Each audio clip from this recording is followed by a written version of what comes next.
পারমাণবিক শক্তি শব্দটি শুনলেই অনেকের মনে প্রথমেই আসে ধ্বংসাত্মক অস্ত্রের কথা। প্রথমবারের মতো বাংলাদেশে পরমাণু বিদ্যুৎ কেন্দ্র চালু হওয়ায় জনমনে প্রশ্ন উঠেছে, রূপপুর থেকে পরমাণু বোমা বানাতে পারবে কি বাংলাদেশ? अस्सलाम वालेकुम जी, welcome back to my channel. আমি সুমেন, আপনারা দেখছেন সুমেন রিएक्शंस बांग्ला। আমি ভালো আছি, আশা করি সবাই ভালো আছেন। यहाँ पे जी आज हम बात करेंगे, क्या बांग्लादेश एटम बॉम्ब बनाने जा रहा है? क्या बांग्लादेश के पास अब ये पावर आ गई है कि बांग्लादेश एक एटम बॉम्ब भी बना सकता है? यहाँ पे जी आज आप लोगों के साथ बहुत अहम किस्म की रिपोर्ट शेयर करेंगे। बांग्लादेश के पास कितनी पावर है और यहाँ पे रूपपुर न्यूक्लियर पावर प्लांट के बाद बांग्लादेश कौन कौन सी चीज़ें कर सकता है। बहुत इंटरेस्टिंग रिपोर्ट आप लोगों से शेयर करेंगे।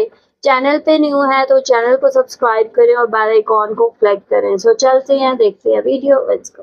পারমাণবিক শক্তির যুগে প্রবেশ করেছে বাংলাদেশ।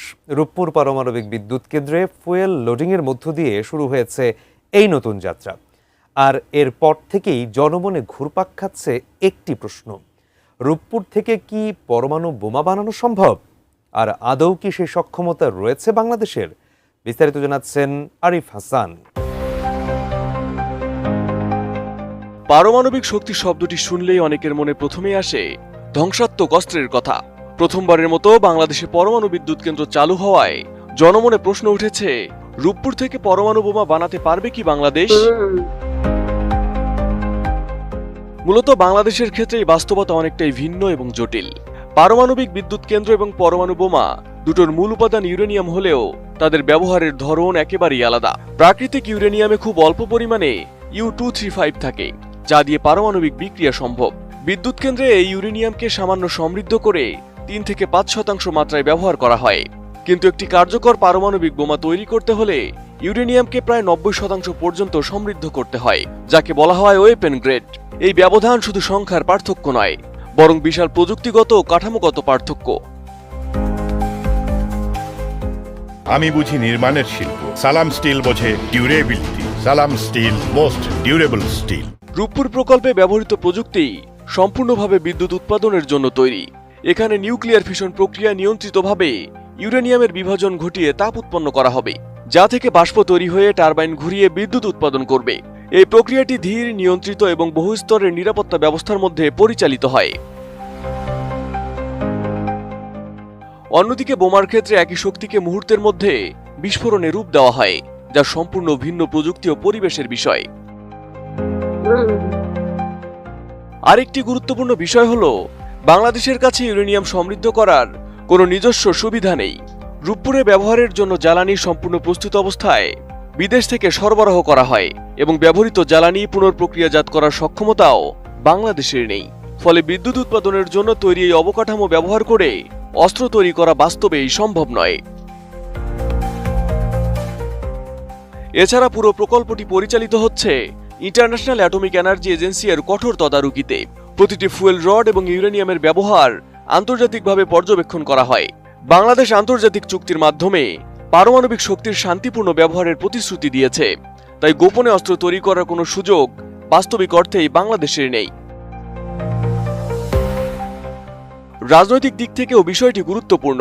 পারমাণবিক অস্ত্র তৈরি শুধু প্রযুক্তিগত নয়, এটি একটি বড় কৌশলগত কূটনৈতিক সিদ্ধান্ত, যার সঙ্গে জড়িত থাকে আন্তর্জাতিক নিষেধাজ্ঞা, চাপ এবং বৈশ্বিক নিরাপত্তা ইস্যু। বাংলাদেশের পররাষ্ট্রনীতি ঐতিহ্যগতভাবে শান্তিপূর্ণ এবং উন্নয়ন কেন্দ্রিক, ফলে এমন কোনো পথে যাওয়ার সম্ভাবনা বাস্তবসম্মত নয়। সবকিছু মিলিয়ে বলা যায়, রূপপুর কোনোভাবেই পরমাণু বোমা তৈরির প্ল্যাটফর্ম নয়। এটি একটি বেসামরিক বিদ্যুৎ প্রকল্প, যার লক্ষ্য দেশের জ্বালানি চাহিদা পূরণ করা। তাই এই প্রকল্পকে ঘিরে ভয় নয়, বরং এটিকে বাংলাদেশের উন্নয়ন মাত্রার একটি গুরুত্বপূর্ণ মাইলফলক হিসেবেই দেখা উচিত। Arif Hasan, ATN news. जी ये रिपोर्ट आप लोगों ने देखी है। बहुत अहम किस्म के क्वेश्चन जो हर किसी के माइंड में चल रहे थे कि बांग्लादेश चूंकि अब न्यूक्लियर पावर बनाने वाली कंट्रीज की लिस्ट में शामिल होने जा रहा है, तो क्या यहाँ पे बांग्लादेश अब न्यूक्लियर पावर भी बन सकता है? क्या बांग्लादेश एटम बॉम्ब भी बना सकता है रूपपुर पावर प्लांट की मदद से? तो यहाँ पे इसको इन्होंने काफी अच्छे से एक्सप्लेन किया है। ये प्रोजेक्ट बेसिकली टोटली एक एनर्जी का प्रोजेक्ट है और जिसको लेके बांग्लादेश का ये ठीक है, ये डील है बेसिकली कि बांग्लादेश पीसफुल वे में न्यूक्लियर एनर्जी का जो यूज़ है वो करेगा, उसे जो इलेक्ट्रिसिटी है उसको प्रोड्यूस करेगा। सो बेसिकली जो न्यूक्लियर पावर प्लांट है इसमें जो न्यूक्लियर फ्यूल है इसको बर्न करके जो टरबाइन्स है उनको चलाया जाएगा, जिससे बिजली जो है वो पैदा होगी। क्योंकि यहाँ पे जो न्यूक्लियर है फ्यूल है उसको जलाया जाएगा, तो यहाँ पे ऐसी कोई चीज़ नहीं है कि जिससे बांग्लादेश कोई न्यूक्लियर वेपन जो है वो तैयार कर सके। तो यहाँ पे ऑलरेडी बांग्लादेश की लाइक रशिया के साथ जो डील साइन हुई है इसमें सारा का सारा जो न्यूक्लियर फ्यूल है वो रशिया ला के यहाँ पे इस्तेमाल करेगा और स्पेशली यहाँ पे उसको रिसाइकल भी किया जाएगा। ये मज़े की चीज़ है और इसकी पूरी की पूरी रिस्पॉन्सिबिलिटी भी रशिया ने ली हुई है, ठीक है, उसकी डील का हिस्सा है। वेल यहाँ पे लाइक बहुत सारे लोग जो है इस चीज़ को डिस्कस कर रहे थे और इस चीज़ पर बात कर रहे थे।